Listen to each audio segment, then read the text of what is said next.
welcome to a brand new episode of Film Fury. My friend Johnny Millennium, not to be confused with Johnny Depp. I'm not Johnny Depp. I need his money, though. You do? Okay, I'm sure that's coming. We're on the YouTubes. Yeah, oh yeah, it's flowing in. We went out to see Pirates of the Caribbean, Dead Men Tell No Tales. It stars Johnny Depp as Captain Jack Sparrow. It's the role that has made him super rich, super famous. I've never heard of this guy. Johnny Depp, you should look into him. Yeah, I should look into him. Yeah, he's probably quite done a couple famous. movies. He's a big wine fan. Is he? Yes, he spends a lot of money on him wine. and Brad Pitt.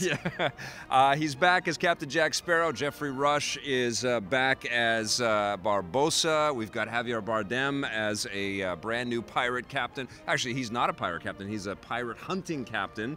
Things are changing. Yes, and we've got Brenton Thwaites in a role as one of the new young lovers, I guess, or wannabe lovers. He's got a different agenda in this movie, which we'll tell you about in a second here. And then Kaya Scodelario, who plays this very smart female lead in this movie, and everybody thinks that she's a witch, of course, because she's completely that's what they thought back then. You know what I mean? Everybody in this flick.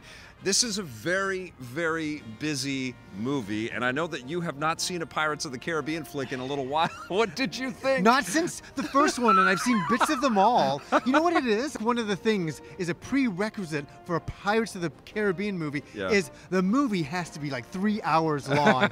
I was surprised this was only 2 hours and 15 minutes long. Phew! All right, so we escaped some, numb butts in the seat for a little while, because yes, I've seen all of the Pirates movies. I've reviewed, I think I just reviewed the last one, the fourth one.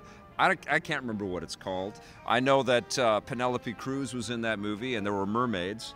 It was terrible. It was god-awful. So I was looking at this movie, and the third one sucked too. Did you like this one?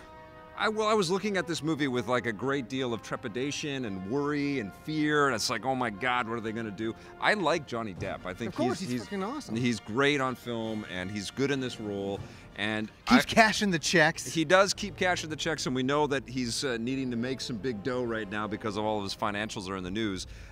But I was actually looking forward to seeing what he was going to do, because he's been pretty good, even in these terrible films. His role has always been awesome. And the third and the fourth Pirates were so abominable. I just could not enjoy those at all. They were so awful.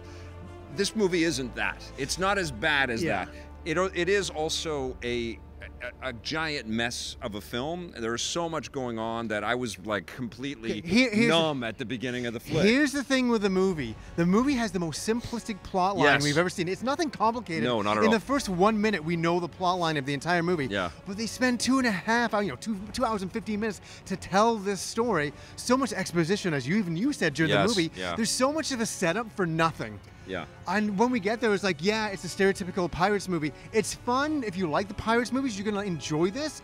But as a fun action movie, it takes way too long to get going. And by the time it gets going, it's so over-the-top ridiculousness. I don't even know if I was really with it at that point. I think these must be some of the hardest movies to make, because they have got to escalate on the visual sort of flash that Gore Verbinski laid down in the first and second films, and they were enormous blockbusters. I think the second one especially. And they look good. Like, this movie looks good. Those movies look good. Yeah. There's no problem with the look, the aesthetics, the effects are good. Yeah, but just thinking of how those effects work into a narrative in this era.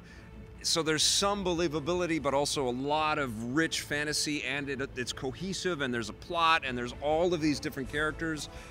It's just a giant jumble, and you're right. It's not a very, complicated plot. It's not a deep movie. They're on the pursuit of something, and they want to unravel the mystery. And you got bad guys after them. I mean, that's all it is. Well, except they muddy the plot with, you've got redcoats after them. The British Navy is after them. But they're always after them. I know. Even I know that. And, every time they strike land, it's some kind of jungle jeopardy, or they're in the middle of a village getting hunted by the redcoats, and when they're chained up, or guillotines get into the picture or something. And when there is action, the action is fun, it's good, but it's very formulaic. We've seen it before. It's nothing we haven't seen before. Yeah. Well, it doesn't really add to the plot. The plot is simple. There's all this exposition around it. I mean, can't get over that. It's bloated. I know, and you do feel like there's not really any consequence, and you're just sort of sitting there watching these characters kind of go through this well-choreographed, machine, this sort of Pirates of the Caribbean ride that they have to kind of Which I love.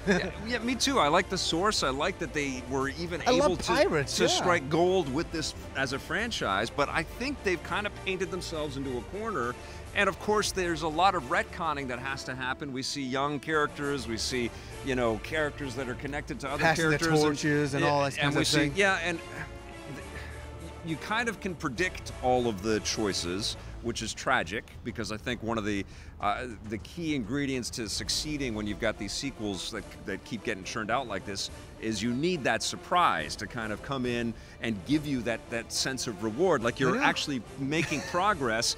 And there really isn't that at all in this movie. A to B equals C, yes. which we've all seen before. Yeah. The woman beside me, she jumped a couple of times, Yeah. and I was just like so unfazed. I was like Neo in the Matrix doing Oh, this. I know, it numbs you. I was numb, and I felt bad. I'm like, am I so jaded with seeing some of these movies now? I've seen it. Well, I've seen it before. I honestly think, though, that the movie doesn't do itself any favors with the amount of on-screen chaos that's happening. I thought that the audio mix throughout this movie, and I don't know if it was our theater or not, but I found it hard to distinguish what everybody was saying. Sparrow. Yeah, and That's all he ever said through the whole movie. The Sparrow. And That's all the Javier bad guys Bardem, there said. are lots of accents, which is great. It's a very cool international cast. Javier Bardem is a I think fantastic it's not actor. a problem with the accent. It's saying the same damn name Well, over and over. there is a lot of dialogue that gets missed, and it's muddy in this, and there's maybe. you know, some subtlety and some nuance in always in Johnny Depp's performance as Jack Sparrow. There's a lot that gets missed because there's all of this carnage and chaos and crazy stunt work. I and kept drafting out. visual effects, I you kept know? drifting out to the dream world, and Yeah. instead coming back, I'm like, Yeah. oh yeah.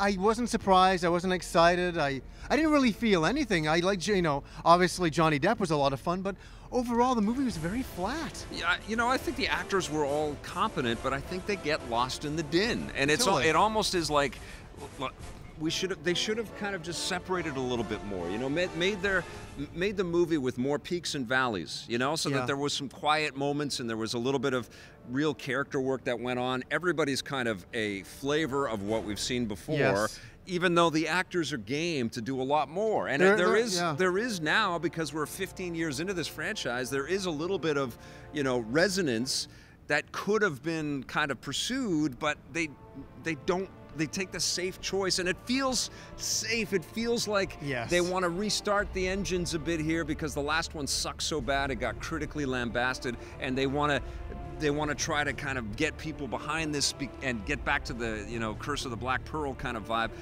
And I don't know if they can do it with the choices that they've made here, and with all that escalation. This is in number there. 5 in the series. Yes, I know. You know what I mean? You know, it's much just when you would go to something like a Jaws 5, Yeah. you're done. Yeah. It's kind of over. I'm kind of done with this. I love pirates. I love Pirates of the Caribbean, but Yeah. I'm tired Yeah. now of this. I think it needs an end where Jack Sparrow dies or something really happens. You didn't like the skeleton sharks? Okay, that was kind of cool. That was Yeah. the first, I kind of woke up in my seat. I was like, Yeah. that's cool. And then it was over, and then we're in a forest. Yeah. You know, running around, same dialogue, same jokes, same Trapped stuff. in a net. That's never happened before. Nothing in this movie's ever happened before. It's all happened so many times, And you know, that's over and over. You're right, and that's one of the predicaments that they have put themselves in. They have to, because we know it's a Pirates of the Caribbean movie and there's a massive budget, we need to see crazy special effects. And that's all it is. And so we see that, but it's also set in a very specific time period where the explosions have to make sense, and there are explosions in this that don't make sense. You were arguing about that in that mysterious cave. We're not going to say what it is. Yeah. Like, why is that exploding? I'm like, it's the supernatural. I said that in the theater. And it's also, we got a lot of money and we got to blow stuff up That's because right. people want to see stuff blown up. But it doesn't fit the. It doesn't. That's the least of my concern with this movie. That's the least of my concern with the movie. But that would have been surprising, is to be a little more truthful, a little bit more, you know, and not to take away from the visual effects artists who did a damn fine job portraying the ghosts that can turn into smoke and have trouble moving from the sea to the land. That stuff was great. I had no problem with that. But it wasn't so fresh that it made us forget that we're on our fifth Pirates go No, round, it did right? not make anything forget that. So I suspect that this is going to make a lot of money. I wouldn't be surprised if we're going to get another Pirates of the Caribbean. Oh my God. But we got to score this one. What are you going to give Pirates of the Caribbean Dead Men Tell No Tales? It is getting a 6 out of 10. I'm right there with you, buddy. 6 out of 10 from me. Nothing that fresh. It kind of bludgeons you with what you've seen before, but it sure looks pretty. Yeah, it's nice looking stuff.